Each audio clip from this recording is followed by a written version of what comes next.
morning.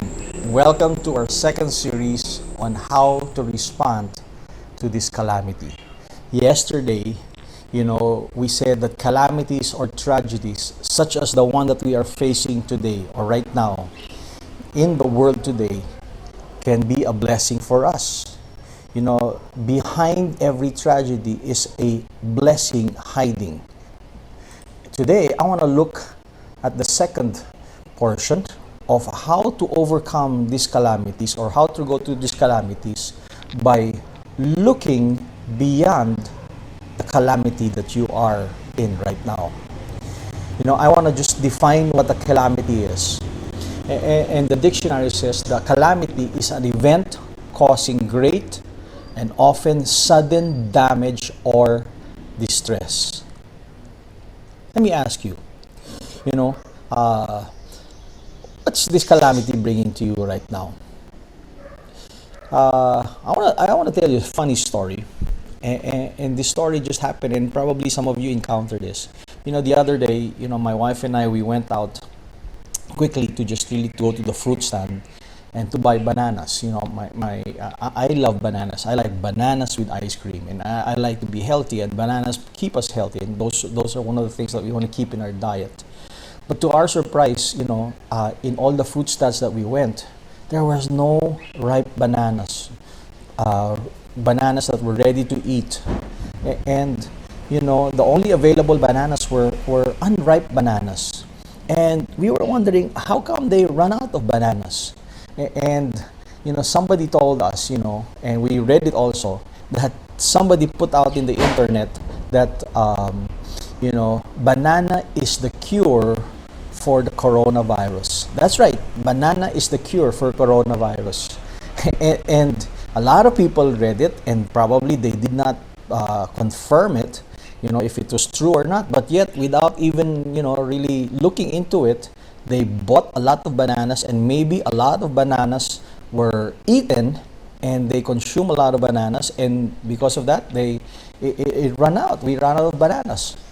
And true enough, a few days after, the Department of Health put out a statement saying that bananas is not the cure for the coronavirus. Funny as it may be, but behind that funny story is a truth about something. And the truth is this: people are in distress. People are afraid because of this sudden, damage that has been caused by this coronavirus scare and coronavirus. It's real, and people are looking for solutions and answers and remedies on how not to be affected. I finished reading the book of Exodus during my daily devotions, and it's quite surprising to know that the book of Exodus was not just about leaving from one place, but the book of Exodus also has many stories. It's stories about people being free from one tragedy from another, 10 plagues, being chased by giants, or facing new giants, encountering problems like lack of water, lack of basic needs, and it was one challenge after another. But it's in the last chapter and in the last verse of that book, in the book of Exodus, it really caught me, and I want to quote that to you. Book Exodus chapter 40 verse 38.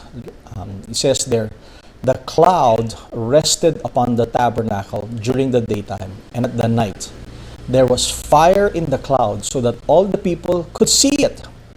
This continued throughout all their journeys." More than the physical promise of being safe from their enemies, the Israelites, more than being safe from being free from people who wanted to take their lives, more than the promise of the provision that they needed, or more than the promise of overcoming giants, or or getting to the promised land. They looked beyond the current situation, and they looked beyond, and they sought the presence of the Lord. God's presence was there to assure them that they will be fine in their journey. Now, today, let me ask you, is God with you today? Really? Is God really with you? I know you believe in God, but can you really say over the billions and the millions and the hundreds of thousands, God is taking time and looking after you? God is looking after your needs. God is looking for your health. God is looking for your safety, for you and your family. In this calamity that we're faced with, we need to understand, for us to go through this calamity, we need to look beyond our present situation and look for God being with us. Let's look beyond these trials. When we do, we can be assured that we will be safe in our journey. We will be assured that He is with us and that we will be protected and we can overcome these trials that we are going through. Until next time, thank you very much and hope to see you again. God bless you. Bye.